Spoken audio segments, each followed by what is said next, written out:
We have a special bonus episode of Solving JFK today. I'm going to be joined by Rob Clark and Joe Borelli from the Lone Gunman. Stay tuned for a special episode with Rob and Joe coming up next on Solving JFK. In Dallas, Texas, 3 shots were fired at President Kennedy's motorcade in downtown Dallas. The first reports say that President Kennedy has been seriously wounded by this shooting. The flash, apparently official, President Kennedy died at 1 p.m. Central Standard Time.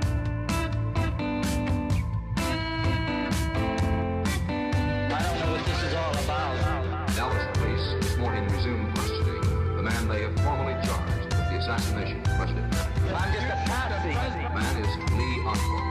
Was Oswald acting alone, or was he a member of a conspiracy? The commission answers, he acted alone. I'm working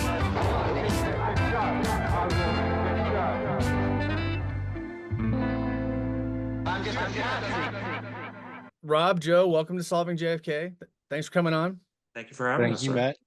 Yes, sir. And Rob, you're the one who started this show, the Lone Gunman. And what year did you start the podcast then? 11 years ago in 2014. 11 years ago, yeah. Yeah. Early to the game, and you're we were talking a little bit before we started recording here. The Lone Gunman was the first JFK podcast I listened to, and you know, I was like, dang, that was when one of the many times that I had the realization that I don't know anything, just how deep it is. I'm like, you don't understand, the magic bullet's not possible. It's like, hang on, dude, just please go sit over there. Let's talk about it. So, but yeah, just props to you for sticking with it. And how many episodes now? 331? We just did 331. And I also do another podcast with my friend Doug Campbell. It's called Quick Hits. And we did episode 61 of that. We've been doing that for 6 years together. And yeah, man, it's been a long ride. Right on. And you guys go live, right? Is that typically the format of your show? Yeah, we just started. The show has been purely auditory, RSS feed, purely podcast style for like the first 10 years. And I got to a point where I was getting, I don't want to say bored with talking to myself for 10 years. But I just figured it was time for a change. And, there's been a big thing, and it was about the 10th year that my YouTube channel finally hit 1,000 followers, right? I've been uploading auditory stuff for 10 years. So I was finally able to monetize the show, and I was thinking, okay, well, if I want to move this thing forward, it'll be cool to do it on YouTube, on video, but I didn't want to do it by myself. So I reached out to Joe. We've been working on some things. He was just a listener before any of this, and started researching some things that we're going to be talking about here tonight, and found some really cool stuff. And that inspired me to ask him to hop aboard the Lone Gunman train. And like you said, a year and 3 or 4 months later, here we are. Yeah. Every week, and it hasn't been easy, but it's been a really fun ride. We've got a ton of new followers. We have a really cool community, and we try to just do some document-based research, but have some fun with it. Like, we do some skits. Rob has a ton of great accents. Amazing. and yeah, I mean, it's been great so far. So I just didn't want it to be like one of these old fuddy-duddy, because a lot of these JFK researchers are old dudes who are set in their ways. They wear their little suit jackets with their the felt elbows, and they're very studious, very serious people. And I was like, that's just not my style. I'm just the opposite of that. So I'm very much stream of consciousness. I don't script out any of the shows at all. It's purely off the top of my head. Here we go. Let's do it. Mm-hmm. And you guys, your perspective overall is you're on the belief that, there's more than just what the Warren Report says that meets the eye, or what side of the coin do you guys fall on? Is the title of the podcast throwing you a little bit? I still get this question. I'm like, it's meant to be an I ironic. know. I just want to make sure listeners know. Yeah, it's meant to be an ironic title. Okay, the Lone Gunman, and I named it that because I was doing it by myself, right? Not that I believe in a lone gunman, um, quite the opposite. And I'm definitely conspiracy oriented. That's where I come from. I'm just mentally, that's my orientation, and I've always been a fan of digging, reading, researching, and you know, I've solved this case 20 times in the past 30 years, you know. Sure. But the more you look into things, and if you're honest with yourself and you find new things that don't support your theory, then you got to move on, Hmm. and sometimes you can circle back once the new information pops up, but the more you dig, the more you find out, it can shatter your reality of your perception of what you think happened or who you think was involved or who you think was behind it. And you just have to move on and swallow your pride. And a lot of researchers are not able to do that. So Yeah. You guys, one thing that I noticed immediately when I was listening to you is that you're not just repeating everything that you heard on The Men Who Killed Kennedy. You have your own perspective on each individual, controversy within the JFK conspiracy world. Because there's the arguing with, Gerald Posner and Fred, our mutual friend Fred Litwin. oh, yes, good guy. Yeah. Arguing with those guys is one thing, but it's another thing. Even people who agree that it wasn't Oswald alone, or maybe even that Oswald didn't fire shots, there's still so many disputed issues sort of inside the tent. Yeah, that's for sure. And I've never shied away from having lone nutters on my show, at least the ones that I think that I can have a conversation with. Even these crazy conspiracy theorists, I try not to have on the show because I look at it like a credibility thing. If you're able to have a civil, honest conversation, then great. But Mhm. if you come at me with some crazy, kooky, off the wall theory that's been debunked 30 years ago, I'm not even gonna touch it. You know, but Right. and I've had probably, I don't know, 10 or 12 different lone nutters on the show that I've been able to bring on, not really have a debate, but just have an honest conversation and kind of go back and forth and kick it back and forth. And it's been great so far. People don't like it when I do it, but I don't care. Yeah. I think it's interesting to be challenged on your points sometimes. Oh, for You know, sure. it keeps you honest, you know. Definitely. And Definitely. sharp. Yeah. Yeah. And so I met Joe in Dallas this past November at one of the JFK conferences. And when we met Joe, you were telling me about this original research that you've done that was kind of a big deal, the bottom line results of it. And actually there's a couple of things that you guys have brought to light. And it was all kind of around initially, correct me if I'm wrong, but your interest in the general idea that there's so many people in the case whose first name starts with a J and last name is Martin. Then you guys did a deep dive on them. Okay, it's coincidence that they're the same name, but some of those people actually had some really interesting stuff going on in the documents, things that I had no idea about at all, and I'm 99% of the people listening to and watching this don't know about. It was a random idea because there was a bunch of Martins that I noticed coming up in the assassination, whether that's Jack Martin, and of course, that wasn't his real name, it was Edward Suggs, but he had like 3 or 4 different Martin aliases. And I think we have like about 30 J Martins that come up in the 37. JFK. 37.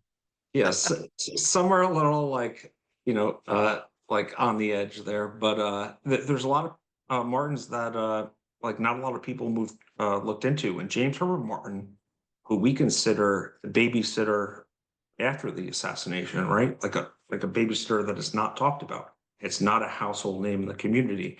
And we found some really good things. So what turned out, and we found a bunch of people that had J. Martin aliases, from Watergate burglars.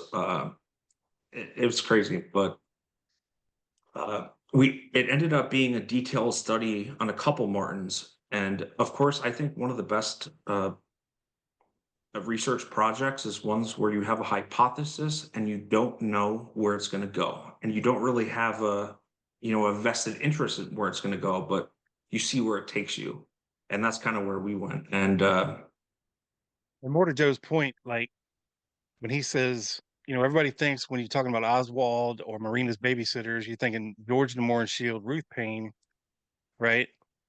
And this guy, James Herbert Martin, okay, you hear about him becoming Marina's business manager and her moving in with him after the assassination, but you don't really think of him as a babysitter.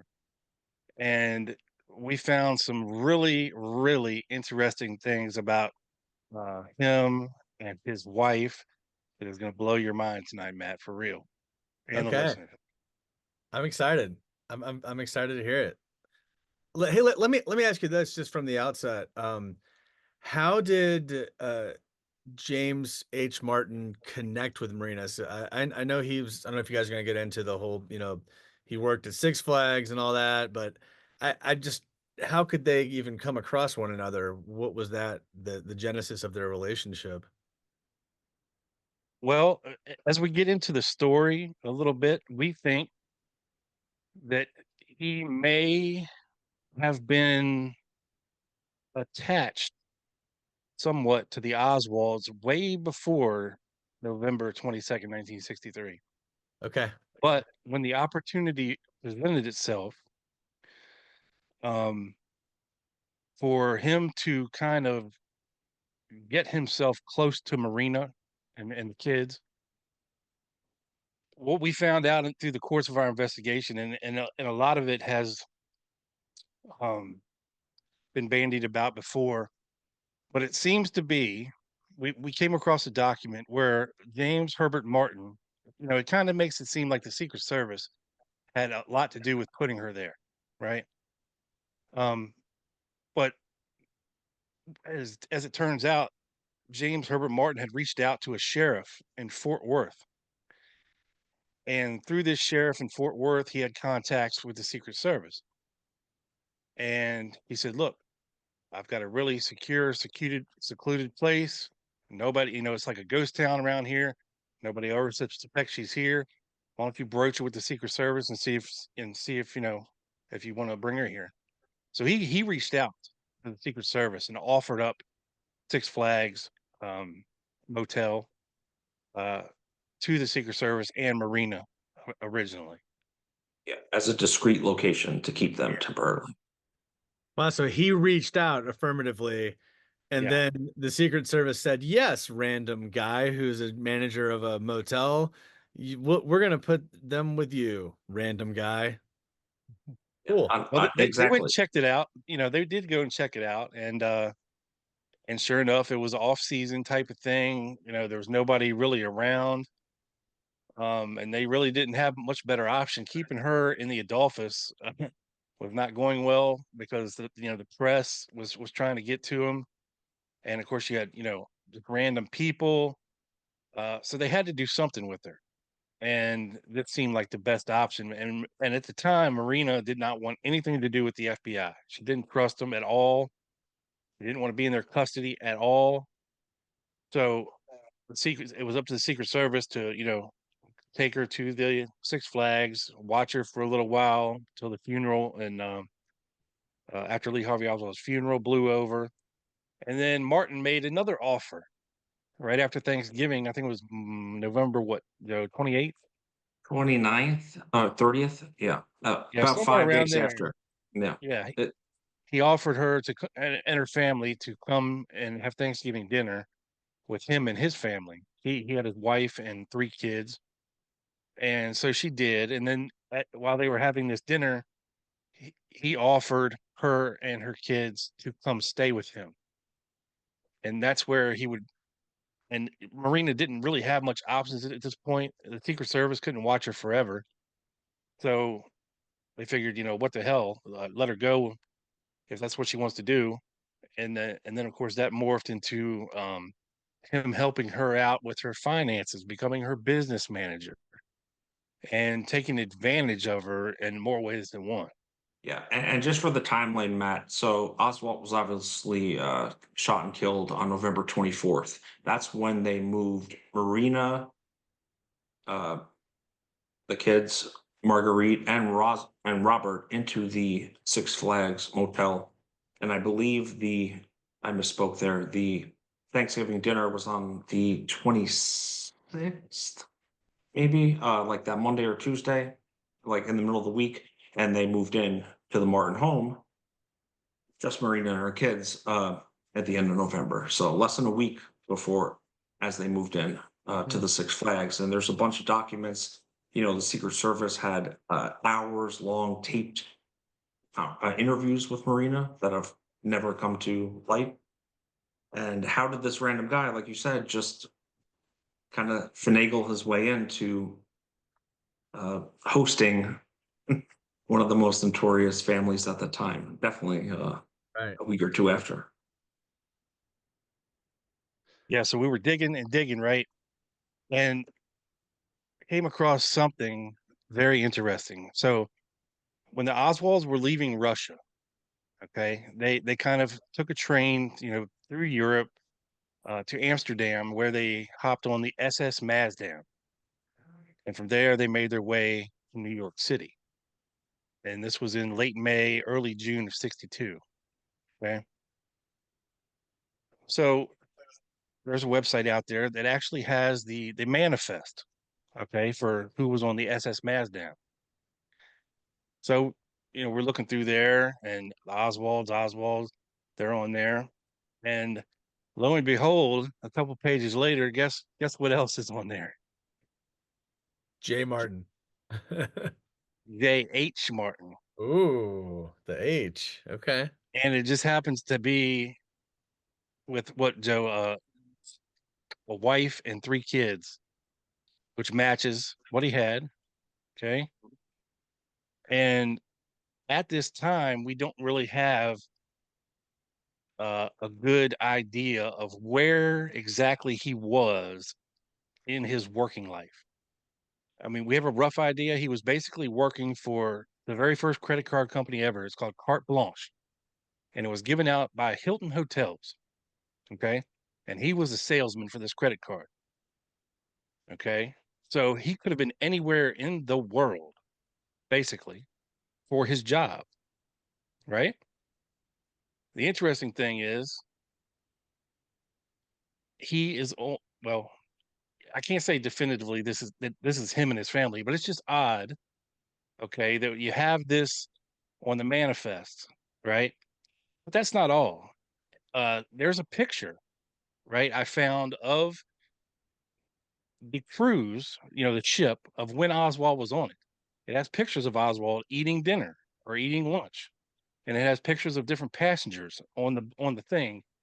And there is a picture of a guy on the deck in a suit and sunglasses that looks a whole lot like James Herbert Martin. Where are these pictures from? They are from this. It's like some kind of classic website about the SS Mazdan.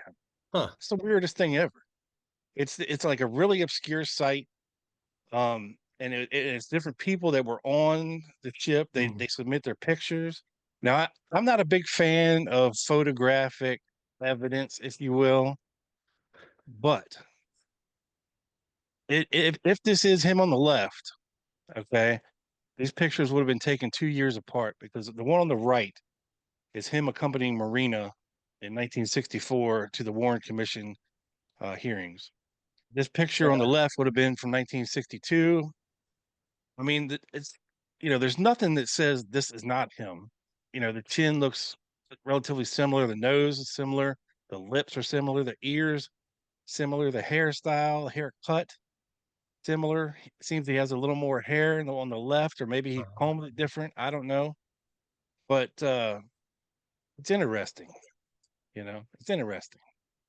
Yeah, so you've got that one, which you got J.H. Martin and the same number of family members. And that's a pretty good one. But then there's another one, right? That's like the kind of this almost a smoking gun. The plot continues to thicken with James H. Martin. Yeah, so fast forward a little bit, and after Marina moved in with him, okay, the DPD, Dallas Police, set up surveillance. Okay. Now, what's interesting is we found out a couple of things from these intelligence reports. Um, there's copies on Mary Farrell, right? And then there's also like the Portal to Texas History that has all the legit DPD files. Over there, we found a copy of a surveillance report, and at the bottom it had handwriting that wasn't on the one at Mary Farrell, and it was handwritten in there. Joe, what did it say exactly?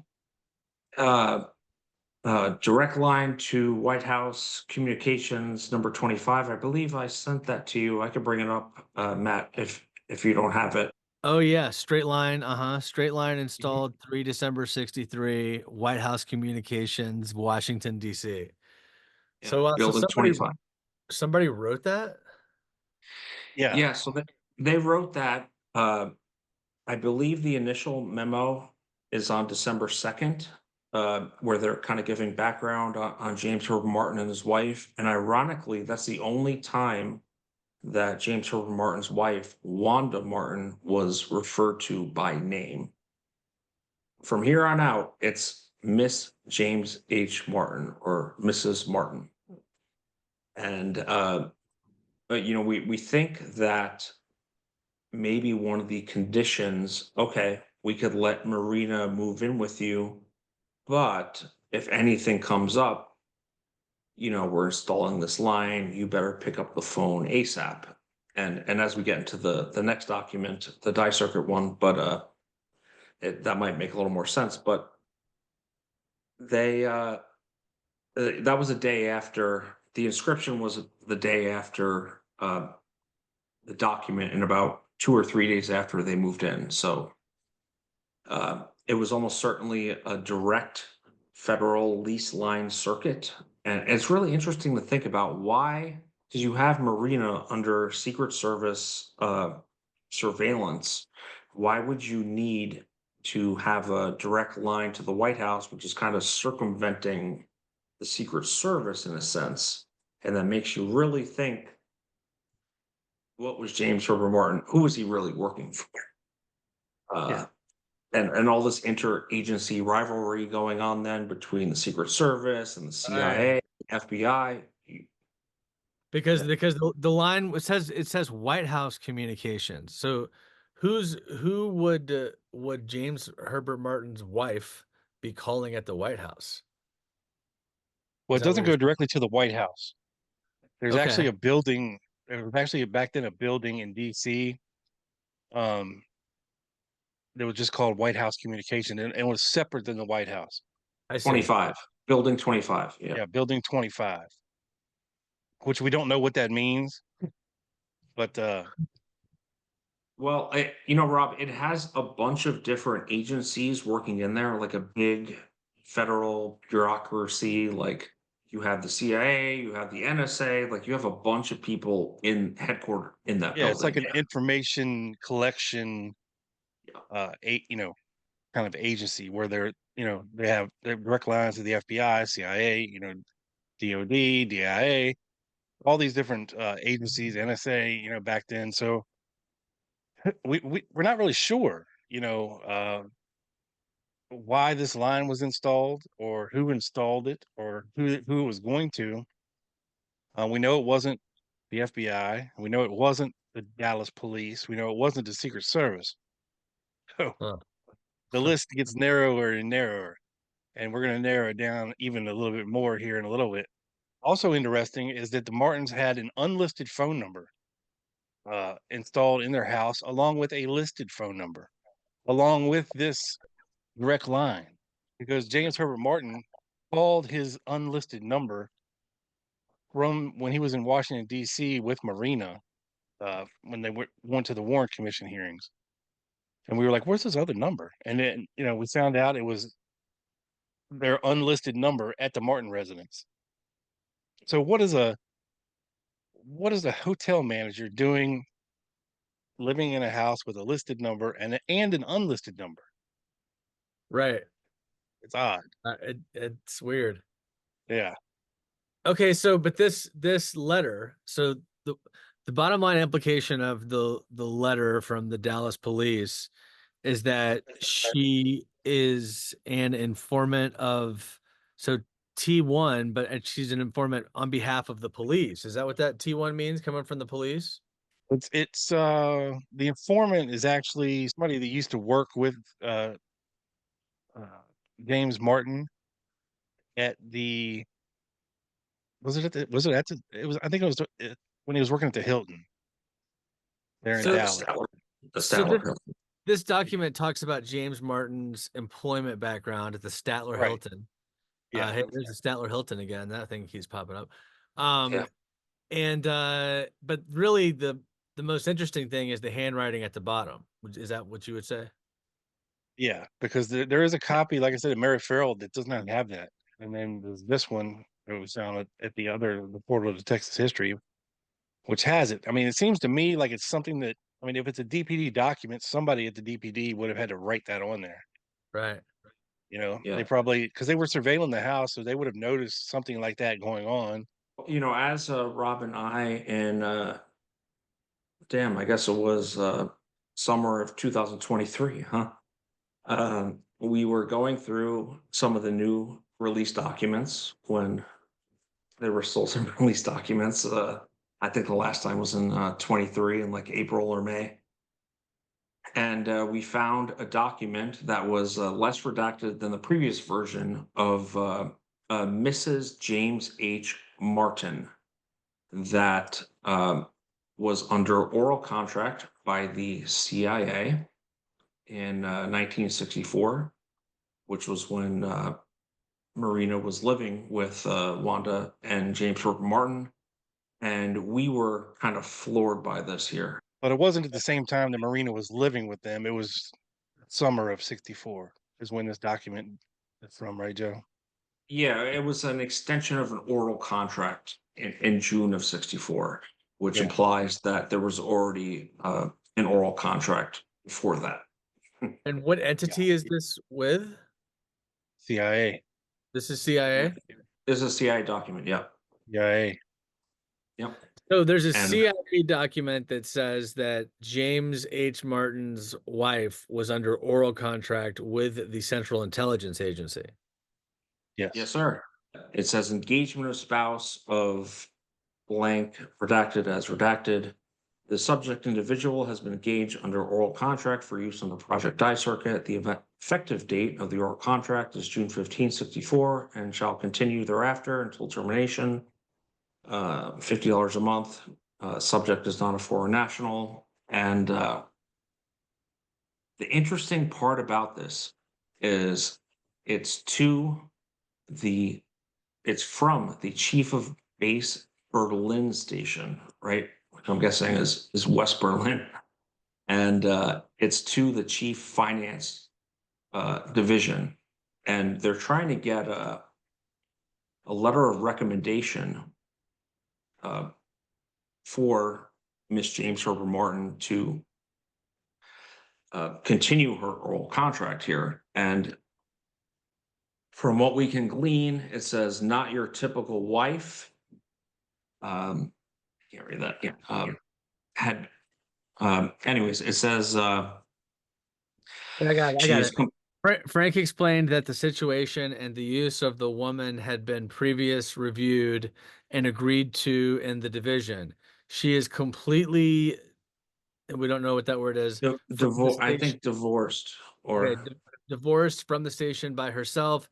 As a wire intercept, I think you could build a case either way. Removing the case from the everyday contract wife would lead me to lean toward the status in this instance, and then it's signed by R. And we know the CIA has worked with husband and wife teams. Look no further than Boris and Anna Tarasov in Mexico. There are other examples as well.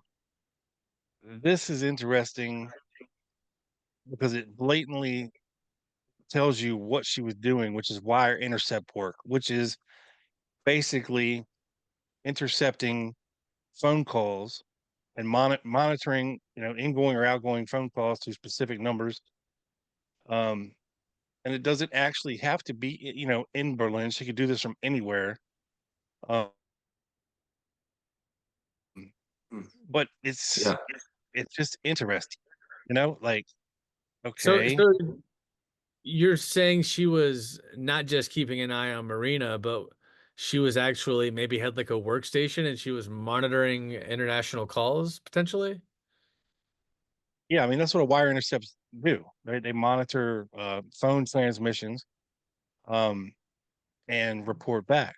They might have to translate some things and report anything interesting that they hear.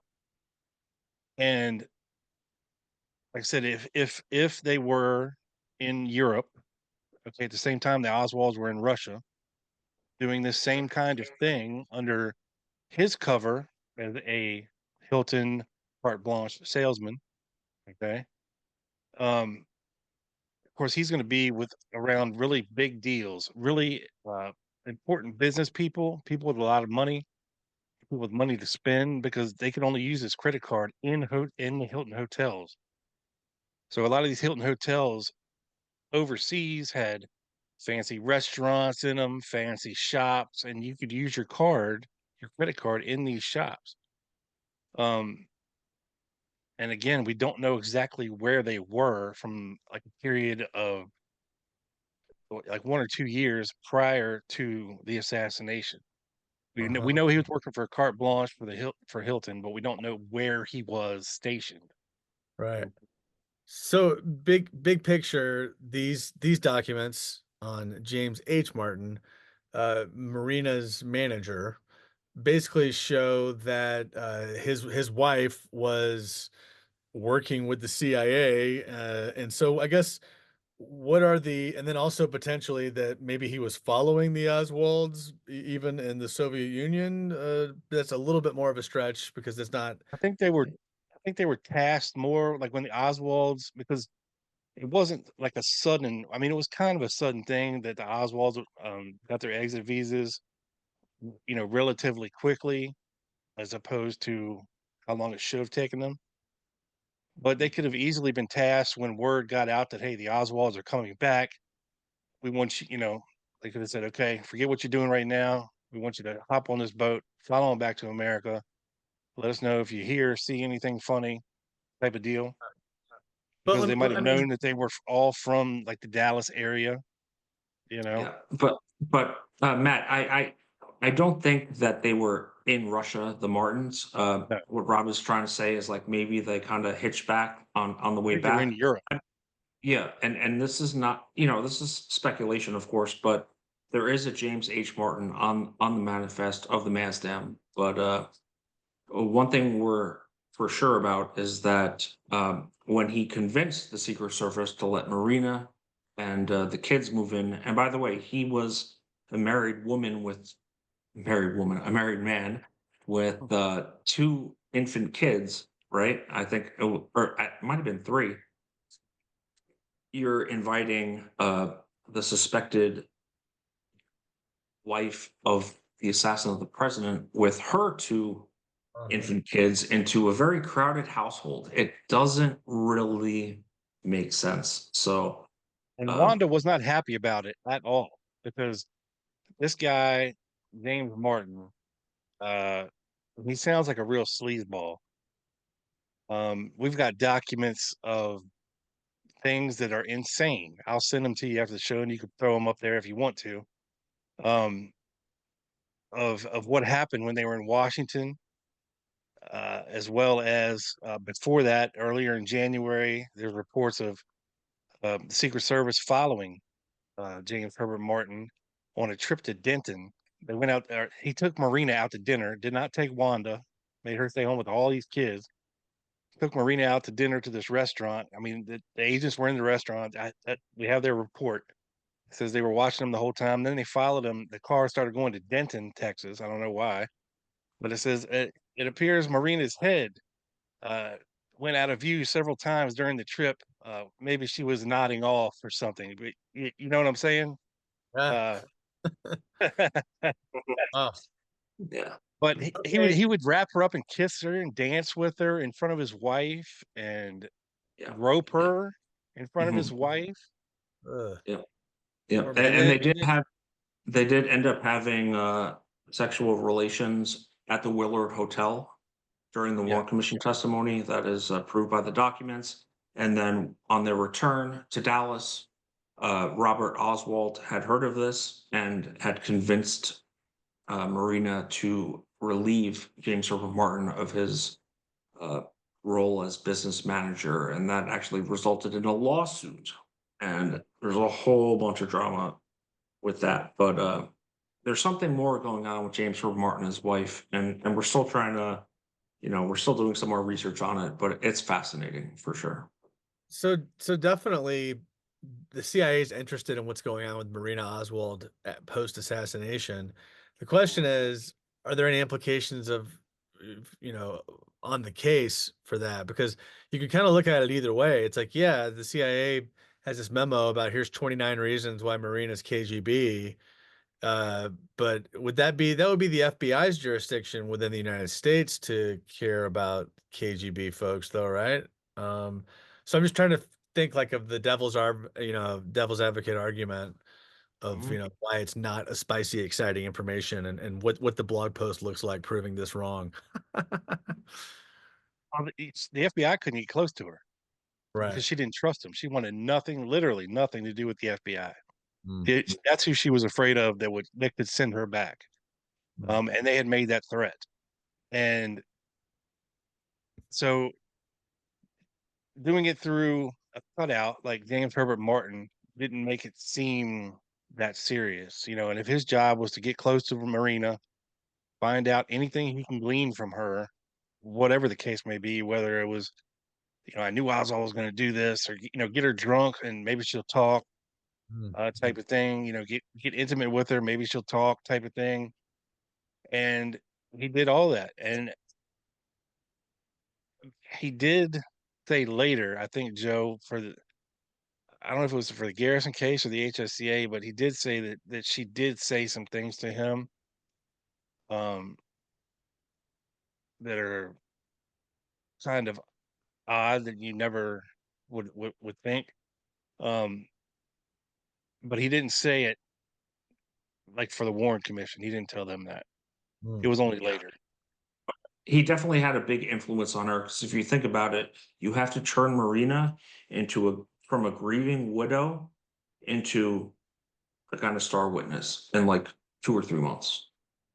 Yeah. And I think he was And she had a essential. lot of money coming in as well. Yeah, A yeah, lot of hundreds money. of thousands, hundreds of thousands of dollars. Right. So And her testimony changed, several times. So perhaps he could have been influential in that. You yeah, know, Definitely. Definitely. yeah, and no, I think he came up with the whole Nixon allegation, which was I locked Lee in the bathroom. So he was going to go try to assassinate Nixon. But you yeah. can't, lock someone from the outside. All that came from the time she was with James Herbert Martin. So definitely a very interesting character and definitely uh, not a household name, but someone we looked into. And, 61 years later, we try to go and research the things that haven't been researched as much, if that makes sense, and not be Obviously, there's nothing on Operation Die Circuit at all, anywhere that we could find. We've talked to some of the biggest names that would know, people like Bill Simpich, Larry Hancock, you know, all these very, well-versed, document-based people. Um, and there is nothing, and I mean nothing else on Operation Die Circuit. Mm. And the CIA used to have these funny acronyms, or that they name things, their projects or operations, type of thing. And DI was actually a prefix, for Czechoslovakia, which Hmm. doesn't really make any sense. And only appears on one other document pertaining to Czechoslovakia under an operational, uh, pseudonym. But if you look at it in the context of an operation, and not really that, like you have MK Ultra, right? Or something similar to that. And it could mean nothing, and it could just be a cover name for whatever Yeah. operation that they're doing. So, but there's nothing. I mean, we've literally not been able to find anything else on this Operation Die Circuit. Hmm. Well, good work bringing the James H. Martin stuff to light. Let's pivot to your other big find, John Thomas Martin. Yeah, this is a good one. Because many years ago, a researcher by the name of Paul Trejo, who was very interested in the General Edwin Walker theory of the assassination, which is a whole another rabbit hole, really brought this film to the communities, really put in front of their eyes for the first time, because a lot of people had never heard of it before, let alone seen it. In the course of our research, it has a very specific history. Okay. So the film itself was taken, and it shows some certain things in it pre-assassination, uh, which is odd. So you have in this piece of film, one piece of film, you have video footage of General Walker's house, okay, which Oswald allegedly shot at, allegedly in April of 1963. And then from there, it cuts to New Orleans, and you actually see Oswald on tape right after the fight with Carlos Brunier and there's two other guys on the street. I mean, the leaflets on the ground, police there, the whole nine. And this is all pre-assassination. So that's kind of odd. You know, how could you have General Walker's house when they're talking about his assassination attempt and showing the bullet hole in the window, and then it cuts to New Orleans to the supposed person that shot at General Walker. And You it's know, all the same film, same roll of all film. the same film. What Same is film. the if I was some guy on a Facebook group, what would I yell at you to be mean about this? How could I criticize this? So I mean, in other words, like you feel pretty good about the the evidence trail of this Well, particular. that in itself, you can only just say that's odd, right? It may It's be a coincidence, crazy. it may not be, How could it be a coincidence though? but what are the odds, of that Right. happening? They're Mm. astronomical, but do people win the lottery? Yeah. It's Okay. the outside of Walker's house, and then it's also the gunshot hole, the hole, Yeah, the bullet hole yeah, on the inside. Yeah. there is from Can I share it? inside of Can Walker's I share it, house. Matt? Yeah, go ahead. I'm just going to do like a couple seconds of it. So essentially, he starts on an airplane from Minnesota, and he's going to Dallas. I'm forwarding here. He's filming the clouds. This is a 17-year-old student from Cretan Military Academy in Oh, it's a Minnesota. video film. It's a video yeah. film. Oh, yeah. Film. It's not just photos. Yeah. Okay. This is the alleged bullet hole right here. So Right, it so shows he's- us that the video is coming from inside of the house. Correct. Yes. Yeah. And you can see how dark it is, right? It looks like it's nighttime. This is the version on the current 6th floor website. There's a bunch of people outside the door, Cuban exiles or right-wing people. Here we go, right there.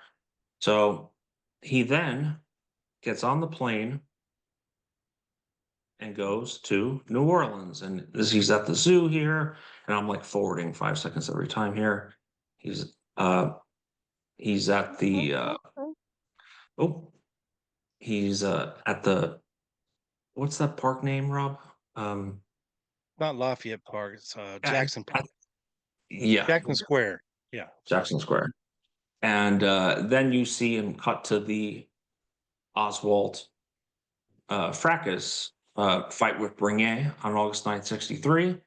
He's getting arrested. Those are the handbills on the ground. So how did this guy the 17-year-old kid, and now he's back on the plane. How did this 17-year-old kid end up Hmm. Well, hold on, Joe. filming? Before we get there, let's explain the provenance of the film real quick. The film was sent to the FBI by the kid uh, after the assassination in like December, around December 12th, I believe it was. 18th. 18th, he sent the film to the FBI. They sent it to the New Orleans office. They determined there's no information of value here. They sent it back to the kid, but you know what? It wasn't the same movie that he'd sent the FBI. There was things cut out of it. According to the kid that took the video, there was things that was different when he what he got back was different.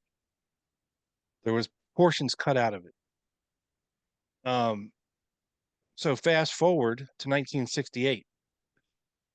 Harold Weisberg is at the University of Minnesota to give a talk on the assassination, and he meets he meets up with a local researcher there. What was his name? Gary Schoner. Gary Schoner. Um, and so in the course of Harold giving his talk there, this young student comes up and says, "Hey, I got this film I took a couple years ago, and it shows Oswald on the street." And one of the big things that Garrison and Weisberg were interested in is who was the person that was with Oswald handing out these handbills. Because according to the documents and according to the other film of the same incident that was taken, and what they say, there was somebody else with Oswald as he's handing these handbills out. He's never arrested, and he's cut out of both films.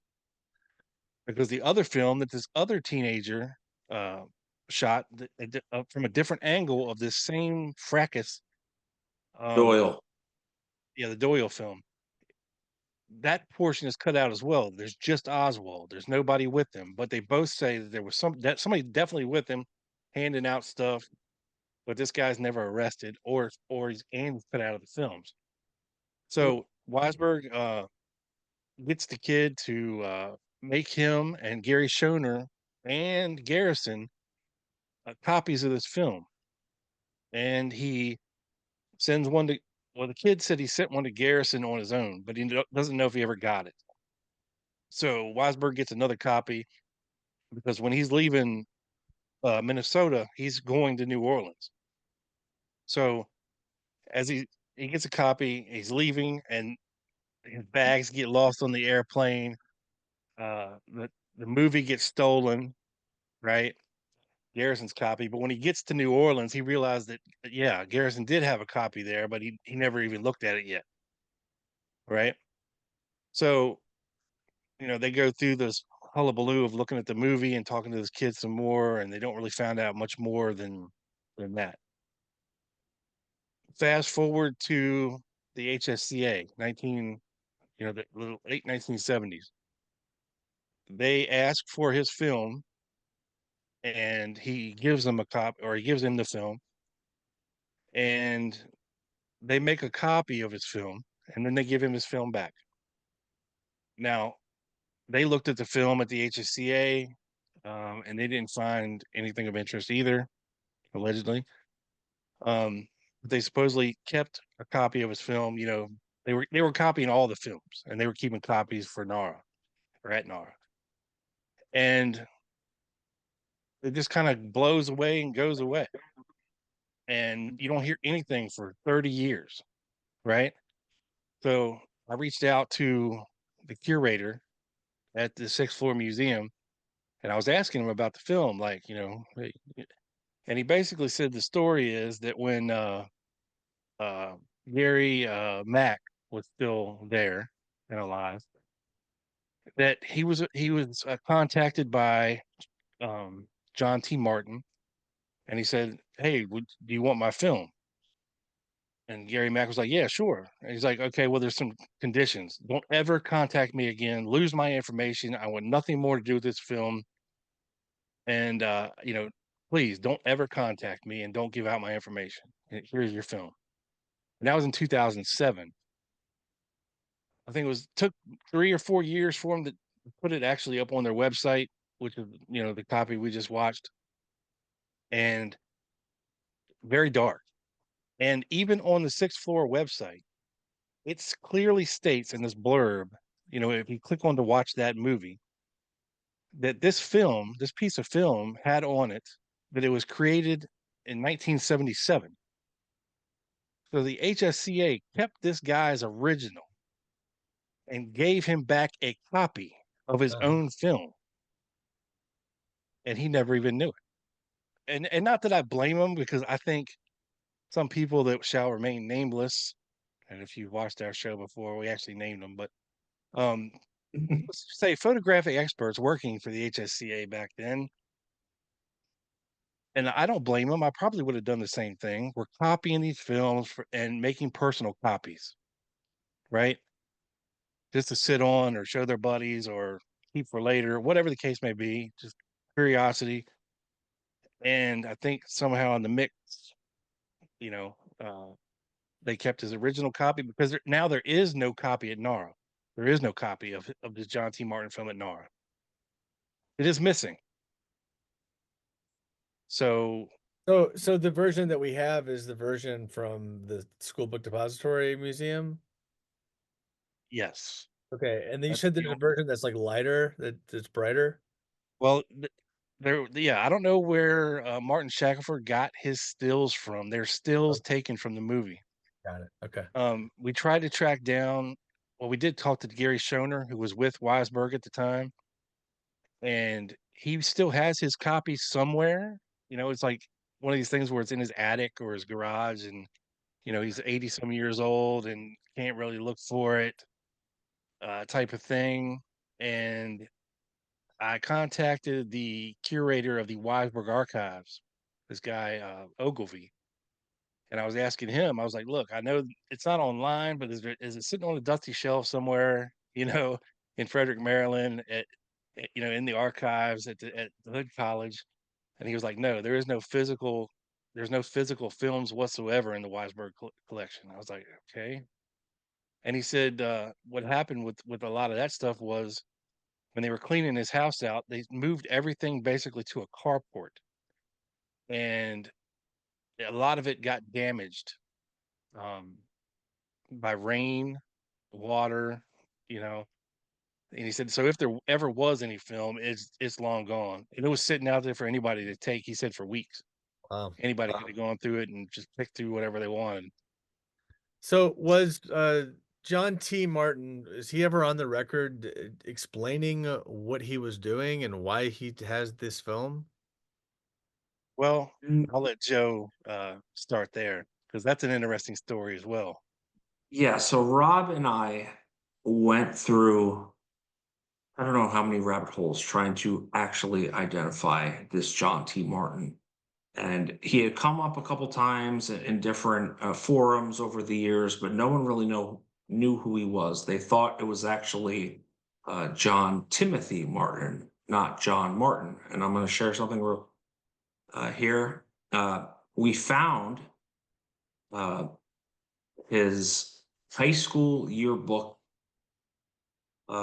senior, I don't know what you call it. Picture. Kind of just, yeah, picture, but also like description of what you're into. And yearbook thing. he, yeah, so he goes plant anthropolitics, classical music, chess. That's going to be important. Very conservative Republican, wants to abolish the Supreme Court, which was a far right idea at the time. Mhm. If it hadn't been for FDR, blah, blah, blah. So we dug really deep, and for a long time it was assumed that this guy was served under General Walker in Germany, and he had taken this video for whatever reason. But we kind of figured out that no, he didn't serve under General Walker. He was a 17-year-old kid at military school, as this picture says. And we found the University of Minnesota directory. And if you notice on the far right-hand side in the yellow, that is John Thomas Martin with a 1752 Eagle Heart. On the bottom right is the FBI document from the Minutemen, which also has that same address. And It has chess music uh, that matches up exactly with his high school senior bio. So we were able to say this guy didn't serve under General Walker. He just was a kid and might have served under him, but not in an official army capacity. He And just admired General Walker's virulent racism from afar. Exactly. yep, And yep. likely probably would have possibly even had a correspondence with him. You know, if he looked up to this guy as some kind of one of his heroes, it's very likely that he reached out to this guy and had some kind of correspondence with him, and maybe even mentioned, "Hey, you know, my family's taking a vacation trip to Dallas. Would it be okay if I came to see you?" Type of thing. I mean, because you don't just walk up to General Edwin Walker's house and knock on the door, you know, and expect to be like, "Hey, this is not creepy at all," but you know, Well, he might have respected the creepy, but uh, so as we alluded to before, on the left is the sixth floor copy, right? Screenshot of the Walker mailbox. On the right is the Shackleford slides in the 90s, and you can see it is much clearer. It is not darkened. It is less cropped. You have another example of the Walker bullet hole, right on the left-hand side on the top here. Not, you can't really tell on the right, right? And when you get to the fracas, you also have it cropped and stretched. clearly edited. So what is really going on here? And like Rob just let me just stop sharing this. Like Rob alluded to earlier, our working theory is definitely the most plausible, and that is that John Martin, being a big fan of Walker and a Minuteman, at least in '64, corresponded with Walker, and on his family trip to Dallas, stopped by his quote hero's house to say hi. And as we know now, Walker definitely wouldn't have turned away a young boy, especially someone who was willing to help the cause. But when John T stops by, he records a video of Walker's mailbox, his house, the bullet hole, which we just showed, clearly inside of Walker's home. And we do not know why he went to New Orleans in time to get the Lee Harvey Oswald fracas fight with Bernier on tape. So did Walker tell John T. Martin to go to New Orleans and contact someone? Maybe a fellow right-winger by the name of someone like Guy Bannister or someone of the sort, to film both Walker's house and the Oswald fracas on video in the same roll of film before the JFK assassination would be statistically improbable, bordering on impossible. Or is this just another coincidence in this extraordinary case? So we concluded the most likely scenario was John Martin asked Walker when he stopped by, "What can I do to help?" Right? And was sent to New Orleans by Walker and told to contact someone, maybe Bannister, or maybe another right-wing contact. We don't know. Maybe Oswald himself. Yeah. Because here's another thing, Matt. So when you're talking about the street fight with Bernier, there is another incident of a street fight with anti-Castro Cubans, and this was in the book by Henry Hurt. There's an instance in there that tells, I believe, what bar was he in? It was Horace Pena's bar, the Havana bar. We know from that Lee Harvey Oswald wrote a letter to VT Lee of the Fair Play for Cuba Committee somewhere around August 1st. And in that letter to VT Lee, he describes a street fracas and fighting with some anti-Castro Cubans. And I don't know if he wrote in there the cops came or something like that, but this was 8 days prior to the incident I that remember happened on that. Canal Street. In the Henry Hurt book, there is another instance of something where Lee Harvey Oswald's mouthing off in the bar, and he gets in a fight, and it spills out onto the street. And I think he gets ass beat pretty good, but there's nobody there to film it. You know what I mean? So it's not caught on film. So maybe, and we know Lee Harvey Oswald wanted things on film. He wanted things on paper. He wanted things on TV. He wanted things on radio that he could point to and tell, the Cubans and the Russians, look at all I'm doing for you. His legend, yeah. Yeah, he's building his own legend to try to Right. get to Cuba, allegedly. Right. Wow. So John T. Martin never had like a deposition or anything like that. No, So we They never, No, because that'd be great no. to say, hey man, what were you doing in New Orleans? well, trust me, we tried to Bro. track this guy down. We've been trying. He So is a freaking ghost. so the implication then is, yeah, I mean, yeah, that that kind of speaks to foreknowledge of something. I don't know what exactly. It's I'm trying to The far right, yeah. and maybe Walker The or link between Walker. Walker and someone like Bannister would make a ton of sense. I mean, they're in the Yeah, same we know they knew each other. right.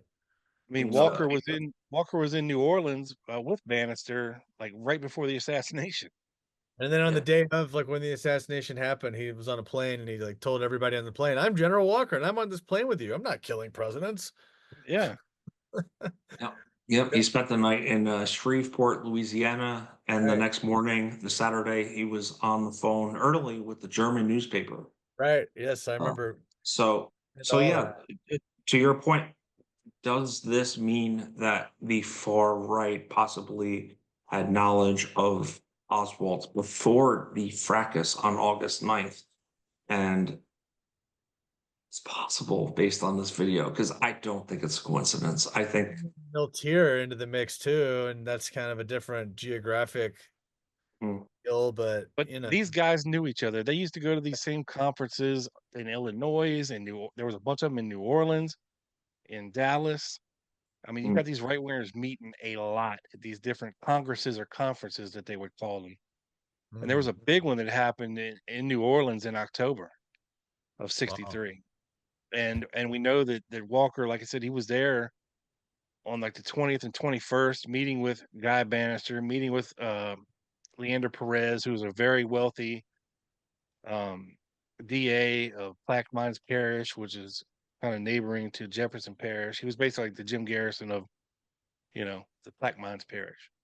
And this Wow. guy was dirty as they come, uh, rich as they come, corrupt as they come, a segregationist from, old school segregationist. There's actually It's a funny video of him on firing line with William F. Buckley from the '60s. It's on YouTube if you want a good laugh for 50 minutes. But I mean, these guys were, you know, very, very far right in their ideals, very anti-segregationist, very anti-communist. And what Kennedy did, or what they viewed as his lack of action against Cuba and Russia in the early '60s, they viewed him as uh, harmful to the country, an Sure. enemy of the state. That's the way they thought. Well, hey guys, I appreciate your time and awesome discoveries. I love that you're getting original research done. The closest I had to that yeah. was someone challenged me on Michael Payne actually being the first person to connect Oswald to Walker. And I've tried to find it in the Houston Post. I couldn't find it. It's not available. And some listener sent me he went down to the microfiche and found the original, Houston Post copy. And indeed, it was Michael Payne, the day after the assassination. But yeah, you guys doing awesome work, and I'd love to once I get done with the season. I'll have a lot of questions, and I'd love like I'll be maybe hopefully almost it's not caught up, but there's the whole topics I have not done a deep dive on, and I'm just kind of doing the deep dive one thing at a time. So I can't wait until I know enough to even be able to ask you guys the questions that I'll have about your thoughts on some things. So anything you guys want to tell people? Your shows are live Friday at 7 o'clock, right? Where can people watch? Yeah, 7 p.m. Eastern at the Lone Gunman podcast on YouTube. You can kind of search it and it will come up. We've been going live every week for 15 months now. It's not easy, but it's been fun. We have a lot of fun. We joke around, and I just want to thank you for having us on, and I really respect your objectivity, because I've listened to a bunch of your shows, and you've had a bunch of different people on, and we need younger people that are bringing this, like us, to people on YouTube and other platforms that are just open, think openly, and don't, just prescribe to one theory. And I really respect that about you. And Thank you. I think you're going to come and hang with us on TLG at some point Yes. soon. We're Love looking to. forward to that. Yeah, we got one in the calendar in March, I think. Yeah. And looking forward to your season 3. So thank you again, Matt. Appreciate it. Thanks, Joe. Thanks, Rob. Thanks, Matt. It's been cool, man. All right, good stuff. Okay, and we'll be back March 5th with the first official episode of season 3 of Solving JFK Secret Service Part 1. Thanks, Vince Palomara. All right, thanks everybody.